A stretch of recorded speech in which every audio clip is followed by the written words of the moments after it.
There may be medical reasons why women don't produce their own eggs. It could be premature menopause, and this can happen any time after 18 years of age. And it sneaks up on women and they don't always know it's happened.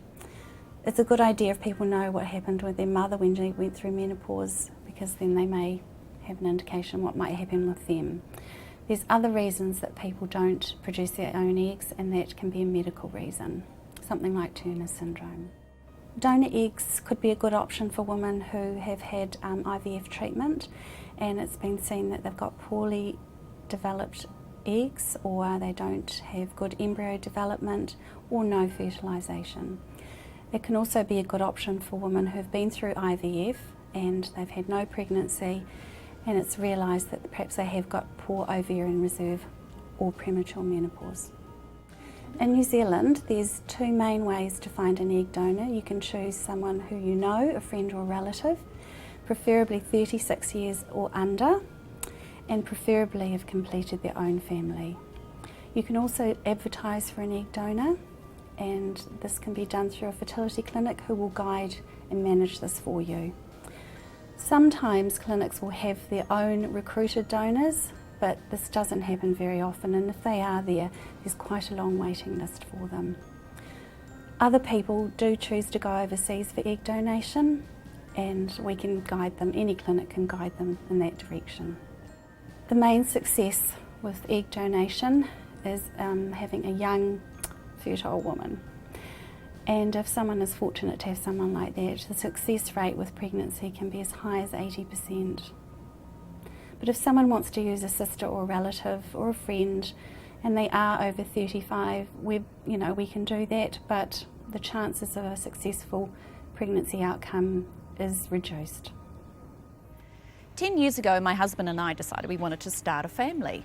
And after quite a bit of time of trying, we soon realised we had an issue as nothing was happening. So we went to the specialist, got ourselves checked out, and we found out we had a low sperm count. So we did several rounds of IVF and were very successful and had our first little daughter, Daisy. Then when Daisy was 2 years old, we decided we wanted to have another child, and we had 2 embryos that were frozen. We used those and they didn't work. So we did another round of IVF, and we did a really high dosage round of IVF, and the next issue that we had was that I had basically run out of eggs. So if we wanted to proceed and have another child, we would have to look at egg donation.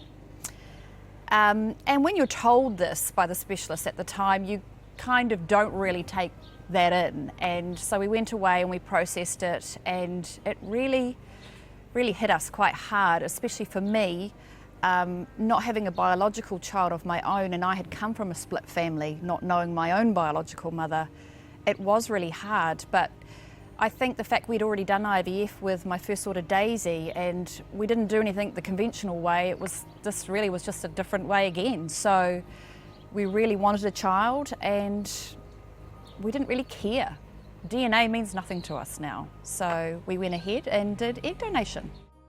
I went through many years of IVF myself, and it was a very tough journey to go through physically and emotionally, and I always felt that if I got to the end of that journey and was successful, that I'd really love to help another couple to become parents, because that thought of not being a mum was so strong throughout my journey. So that really pushed me to contact the fertility clinic, and eventually we found a wonderful couple that my husband and I felt comfortable to donate to. The process was really quite amazing, finding, developing our relationship with them, and really feeling that we may make a massive change to them as a couple, but also to their extended family and friends. First step in choosing an egg donor is working out if the ovaries are functioning appropriately, so we do blood tests for that. We also do screening blood tests for hepatitis B and C and HIV. And with the HIV, there's a mandatory 3 to 6 months stand down time before we have a clearance blood test. So in that time, the patient meets a doctor and a counsellor, and they look at medical and ethical and reasons, make sure they know that donating in the right way. If the donor is a known donor, there's also the requirement that they have a joint counselling session with the recipient and their partner. Once the woman donating her eggs is ready to proceed, she goes through an IVF cycle. We retrieve the eggs and put them with the recipient's partner's sperm in the fertility laboratory. The recipient will also be using fertility drugs to medically synchronise her with the egg donor so that her uterus is in optimum condition to have an embryo transferred, which generally happens 3 to 5 days after the egg retrieval. A pregnancy blood test is organised 2 weeks later, and while pregnancy doesn't always occur, we're absolutely delighted if it does. The IVF process itself, once we'd gone through counselling, went relatively well. And unfortunately, the outcome was a biochemical pregnancy which didn't develop, which was quite shattering for all of us. However, through that, the couple did find another younger donor through the clinic, and I supported her through that journey, and the wonderful outcome is that they've now got a 12-month-old son.